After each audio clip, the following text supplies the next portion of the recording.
വളരെ വേദനാജനകമാണ്. ഒരു ചെറുപ്പക്കാരി പ്രസവത്തെ തുടർന്ന് ഉണ്ടായ അണുബാധ മൂലമെന്നാണ് ഞാൻ മനസ്സിലാക്കുന്നത്. അങ്ങനെ ഒരു മരണം കേരളത്തിലെ ഏറ്റവും പ്രധാനപ്പെട്ട ഒരു ആശുപത്രിയിൽ നടക്കുന്നെങ്കിൽ അത് ആരോഗ്യ സംവിധാനത്തിന്റെ മൊത്തം പിഴവിന്റെ ഒരു സൂചനയാണ് കാണിക്കുന്നത്. എല്ലായിടത്തും സർക്കാർ ആശുപത്രികളിൽ ഒരുപാട് പ്രശ്നങ്ങൾ ബാക്കിയുണ്ട്. ഈ മെഡിക്കൽ കോളേജ് അല്ലെങ്കിൽ ഔട്ടർ തിരുനാൾ ആശുപത്രിയിലൊക്കെ വരുന്ന രോഗികൾ എന്ന് പറഞ്ഞാൽ പൊതുവെ പാവപ്പെട്ടവരാണ്. കേരളത്തിലെ 70% പ്രസവങ്ങൾ നടക്കുന്നത് സ്വകാര്യ ആശുപത്രികളിലാണ്. അതൊരു ഗവൺമെന്റിന് പരാജയം കൂടിയാണ്. പാവപ്പെട്ടവർക്ക് പോകാൻ സ്ഥലമില്ലാത്തത് കൊണ്ടാണ് അവരുൾപ്പെടെ സ്വകാര്യ ആശുപത്രികളിൽ പോകുന്നത്.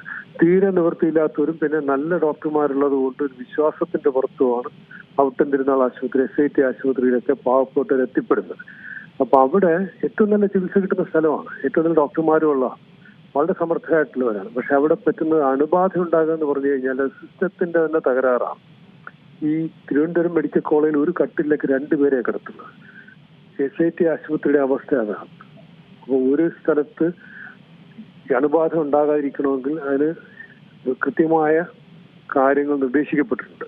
അതിലൊന്ന്, ഈ രോഗികൾ ഒരുപാട് പേര് പാടില്ല, അല്ലെങ്കിൽ ആവശ്യത്തിന് സ്റ്റാഫ് ഉണ്ടാകണം. ഇങ്ങനത്തെ കുറെ കാര്യങ്ങളുണ്ട്.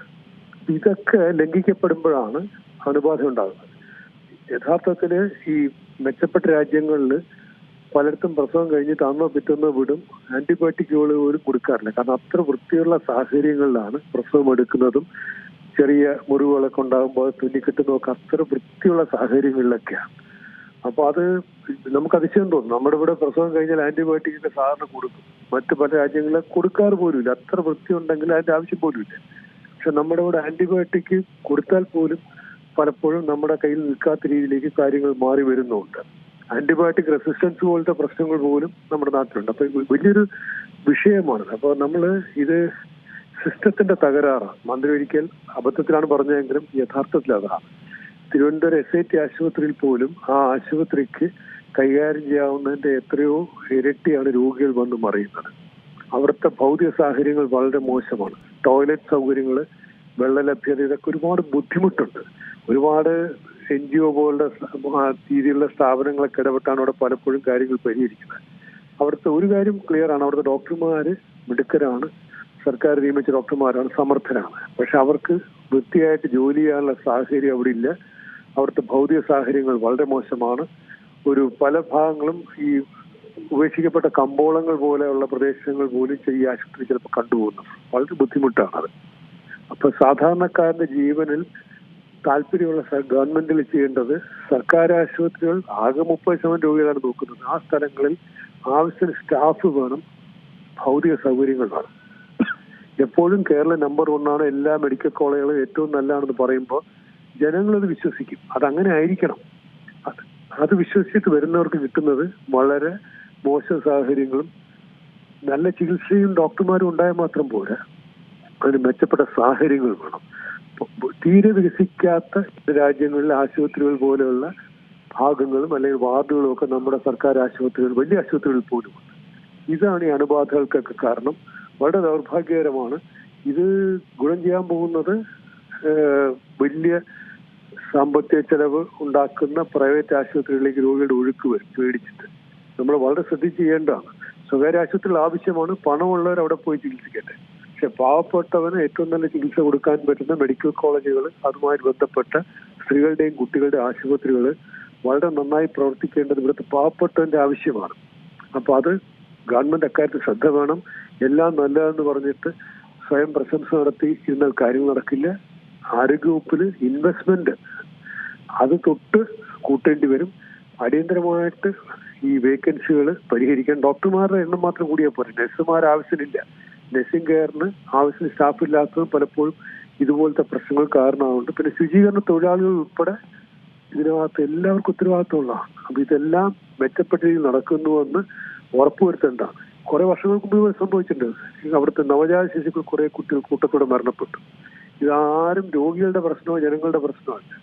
ആരോഗ്യവകുപ്പ് നയിക്കുന്നവരുടെ ഉത്തരവാദിത്തത്തിന്റെ മാനേജ്മെന്റ് പരാജയം കാര്യമായിട്ടുണ്ട്.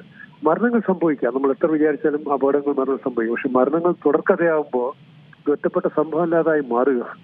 അതും ഏറ്റവും പ്രധാനപ്പെട്ട ആശുപത്രിയിൽ സംഭവിക്കാൻ പാടില്ലാത്തതാണ്. ഗവൺമെന്റ് ഉത്തരവാദിത്തോട് പെരുമാറാത്തതുകൊണ്ട് പൊതുജനങ്ങൾ പൊതുവെ ശത്രുത തോന്നുന്നത് ചികിത്സിക്കുന്ന ഡോക്ടർമാരോടും ആശുപത്രികളോടുമാണ്. അത് ആശുപത്രികൾക്ക് ഉള്ള സാഹചര്യത്തിൽ അവർ പ്രവർത്തിക്കാൻ പറ്റുള്ളൂ. എന്തായാലും ഇക്കാര്യത്തിലും കൃത്യമായ അന്വേഷണം വേണം. എവിടെയാണ് പരാജയപ്പെട്ടെന്നുള്ള ശ്രദ്ധ കൂടുതൽ വേണം. പക്ഷെ ഗവൺമെന്റ് ശ്രദ്ധിച്ചില്ലെങ്കിൽ ഇതൊരു തുടർക്കഥയാവും. പാവപ്പെട്ട മനുഷ്യരുടെ വിലപ്പെട്ട ജീവനുകൾ നഷ്ടപ്പെടാൻ കാരണമാകും. ഇത്രയും വാക്കൻസികളോടെ വരുമ്പോഴും, കാരണം നമുക്കറിയാം സർക്കാർ ആശുപത്രികളിലേക്ക് ജനങ്ങൾ അധികമായി തന്നെ ഒഴുകിയെത്തുന്നുണ്ട്. ഈ ഒരു സാഹചര്യത്തിൽ ഒരു ഡോക്ടറാണുള്ളതെങ്കിൽ അവർക്ക് ഇരട്ടി രോഗികളാണ് വന്നുകൊണ്ടിരിക്കുന്നത്. ഇത്രയും തിരക്ക് കൂടുമ്പോൾ സ്വാഭാവികമായും ഡോക്ടർമാരെ നിയമിക്കേണ്ടതല്ലേ? അതിലൊരു കാലതാമസം ഉണ്ടാകാനുള്ളൊരു സാഹചര്യം എന്താണ്? താല്പര്യമില്ലായ്ക്കാണ്. പൊളിറ്റിക്കൽ വിൽ എന്ന് പറയും. രാഷ്ട്രീയ ഇച്ഛാശക്തി ഇല്ല. എന്നിട്ട് PR വർക്ക് എത്രയും നടത്തും. നമ്മുടെ നാട്ടിലെ മുഖ്യമന്ത്രി പോയി ചികിത്സ എടുക്കുന്ന അമേരിക്കയിലാണ്. അച്യുതാനന്ദനെ പോലത്തെ ആള് അവരുടെ ജീവൻ പ്രധാനപ്പെട്ടാണ്. പക്ഷെ അദ്ദേഹം മരിച്ച ഒരു സ്വകാര്യ ആശുപത്രി കിടന്നിട്ടാണ്. ആലോചിച്ച് നോക്കണം. എന്നിട്ട് മെഡിക്കൽ കോളേജിലെ ഒരു സംഘം ഡോക്ടർമാർ പോയി പ്രൈവറ്റ് ആശുപത്രി പോയി ചികിത്സിക്കുകയാണ്. കാരണം ഡോക്ടർമാർ നല്ലവരാണ്, മിടുക്കരാണ്. നമുക്ക് സാധാരണക്കാർ ഇത് പറ്റുമോ? നമ്മളൊരു സ്വകാര്യ ആശുപത്രി കിടന്ന 8 ഡോക്ടർമാരുടെ സംഘം വന്ന് നമ്മൾ പ്രൈവറ്റ് ആശുപത്രി നോക്കൂ. അപ്പോ ഈ ഇരട്ടത്താപ്പാണ്. മന്ത്രിമാരെല്ലാം പോണത്, മിക്കവാറും എല്ലാ മന്ത്രിമാരും പോകുന്നത് പ്രൈവറ്റ് ആശുപത്രിയിലാണ്. എന്നിട്ട് ജനങ്ങളോട് പറയും ഗവൺമെന്റ് ആശുപത്രി എല്ലാം ഉണ്ടെന്ന്. ഹൃദയ ശസ്ത്രക്രിയക്ക് പോലും 2 ലക്ഷം രൂപയുടെ സാധനം വാങ്ങിച്ചു കൊടുക്കേണ്ട അവസ്ഥയാണ് ഇന്ന് കേരളത്തിൽ മെഡിക്കൽ കോളേജിൽ. 2 ലക്ഷം രൂപയാണ് സാധാരണക്കാരൻ വാങ്ങിച്ചു കൊടുക്കേണ്ടത്. ഇതാണ് അവസ്ഥ. അപ്പൊ ഇത് നമുക്ക് ഏത് മന്ത്രിസഭ വന്നാലും ഒരു മന്ത്രി മാറിയാലൊന്നും ആരോഗ്യവകുപ്പ് പെട്ടെന്ന് നന്നാകില്ല. നമുക്ക് പ്രശ്നങ്ങളുണ്ട്. പ്രശ്നമുണ്ട്, അത് പരിഹരിക്കപ്പെടണം. ജനങ്ങളെ ബോധ്യപ്പെടുത്തണം. ജനങ്ങളോട് എന്താ പറഞ്ഞു കൊടുക്കുന്നത്? ഇവിടെ എല്ലാം ശരിയാണ്, ഒന്നും പേടിക്കണ്ട. വരുമ്പോഴത്തേക്ക് സംഭവിച്ചു പോകുന്നത് വേണുവിനുണ്ടായ പോലത്തെ അല്ലെങ്കിൽ ഇന്ന് ഈ കുട്ടിക്കുണ്ടായ പോലത്തെ മരണങ്ങളാണ് സംഭവിക്കുന്നത്. ഈ ഒരു യാഥാർത്ഥ്യമുണ്ട്.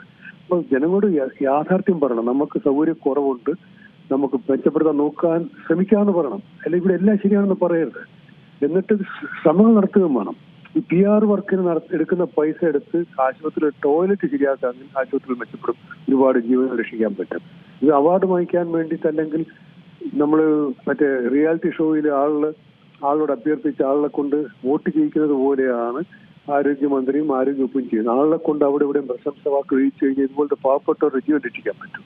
അപ്പൊ ആ PR വർക്കിനെടുക്കുന്ന പൈസ എടുത്ത് ആശുപത്രികളിലെ സൗകര്യങ്ങൾ, ടോയ്ലറ്റ് ഉണ്ടാക്കിയാൽ മതി, വ്യത്യാസം വരും ഇതുപോലത്തെ ആശുപത്രികളിൽ. ഏറ്റവും പുതിയ വാർത്തകളും വിശേഷങ്ങളും വിരൽത്തുമ്പിലറിയാൻ Zee മലയാളം ന്യൂസ് എല്ലാ ഡിജിറ്റൽ പ്ലാറ്റ്ഫോമുകളിലും ലഭ്യം.